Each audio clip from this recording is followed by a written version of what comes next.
I'm going to do a quick video about the ICOM 290h all mode 2-meter radio. It's a mobile rig.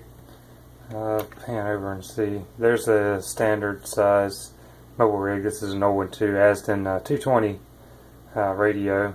So usually because of filtering and all that kind of stuff, the all mode rigs are going to be a little bit bigger than their standard FM counterparts. Turn it on here, so just like that. Have it tuned to the national calling frequency. This radio needs to be tuned a little bit. So this is basically where it's on with the majority of other people's radios. We do have a beacon north of here in Richmond, Virginia. I want tuned to that, and you can hear it. Right now it's on upper sideband mode. I can tune it to CW, and that narrows the filter down a little bit and gives you a little more signal to noise. You can see the bands kind of fading in and out, but that's a pretty good trip from Richmond down to this part of North Carolina, so the fact that it works at all is pretty impressive. It does lower sideband. I believe some of the satellites either used or currently use that. While I've got this thing on here, I'll use the RIT, so for fine tuning of people's voices. Unfortunately, there's not a whole lot of activity on the sideband portion of 2 meters, so that's kind of hit or miss. I'll switch it over to FM. So that's basically your mode is done via a selector switch here. So very simple to operate. Nice thing about this kind of stuff versus radios nowadays with a bunch of buttons that are all the same is that you can kind of feel what you're touching. You know, obviously this is not going to feel the same as your VFO select switch here. So it's a little bit easier to operate without taking your eyes off the road, for example. So it's kind of a hallmark of a good mobile radio, and something that's not really common anymore. Just because it's easier not to use these parts. So we'll switch it. This is the memory read mode. There are a whopping 5 memory slots for this radio. Push that in. You'll see that it, since it's on FM now, memory's done the same way. You just move it around. I've got it on some of the simplex frequencies around here. These two are empty. Let's move it down to a repeater that's commonly in use, not too far from here. I'm in the utility building. So, S meter is all LEDs. You ever receive light, send, transmit. You can select a memory frequency to be on priority scan, and that light will light up. If we're going to use this in repeater mode, there's a switch right here. S is simplex. You got a negative offset and a positive offset. Down here you see offset right, so you can change that if you want to. And when you slide this over to either positive or negative, the duplex light lights up. So that's how you do a repeater operation. There is no onboard tone capability, so unfortunately that's not going to be any good for you.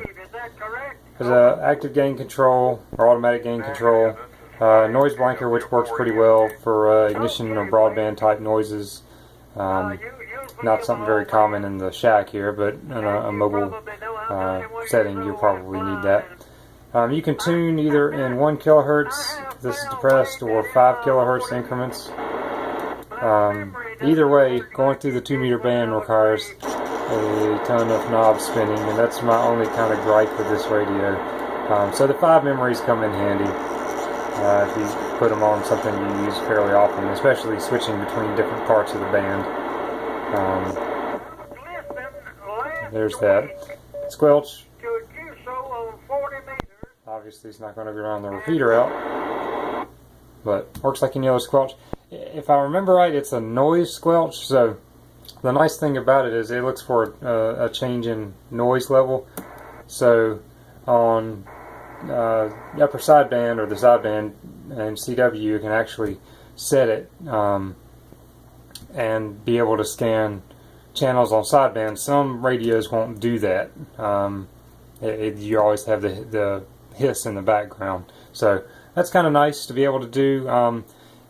The station you're receiving has to be a certain strength in order for you to pick them out of the noise, or for it to even break the squelch anyway. So that's something to consider, because oftentimes you can have this thing set so that there's no static in the background, but a person could be perfectly readable below it, and you will never hear them because it's on there. So that's just something to be mindful of.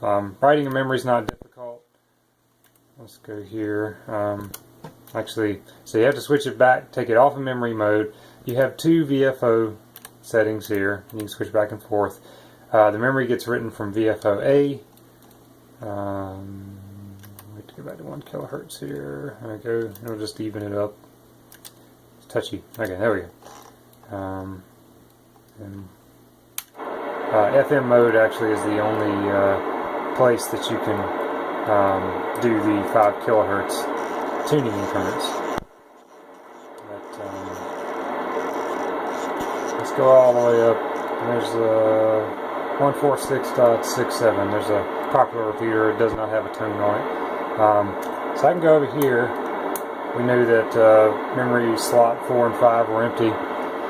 So if this is set right, I hit memory and then right, and now you see that this corresponds here, and as I switch the slots, it's stored in the memory. So it gets a little aggravating if you haven't done it in a while, but it's pretty simple to use.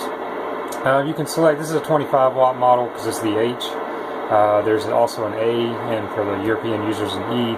I believe both of those are 10 watts, and you can select by pulling this knob out 1 watt of output power, so 1 watt or 25 watts. Great for driving an amp though, a lot of them do that. This button up here, I think is primarily just used for European. In that model it'll send a 1750 hertz tone, and our models it doesn't really do anything. You can see that it's not outputting power typically when you hit that. I've got a microphone for it. Come over here. This is the scanning microphone, so it's nice because you can use it in lieu of spinning that knob all the time. If you go back out to VFO mode, turn the mic on, we'll say manual, and when I press the button down, you see it goes like that. It also has a search mode on it, so now when I press that, it'll look for something until it finds something. There's also a DTMF mic that was available for this radio. I've seen both, I've only got this one. Okay, well, it actually doesn't stop, so I have a manual button. I can stop it as it searches back up. So and go back to manual, and we can tune back into this repeater here. I actually have this radio on a beam, so this will be great when the beam's pointing in certain directions and not when it's not. But that's pretty much it. This is a simple radio to operate. It sounds really good from audio. The Morse code or CW portion of it works quite well as well. And I've made contacts in all the different ways this radio can be used. So just something to check out if you see one at a ham fest or something like that. And as long as it works and hears, then it's a pretty toughly built radio. It should last quite a while. Don't you know, Lois?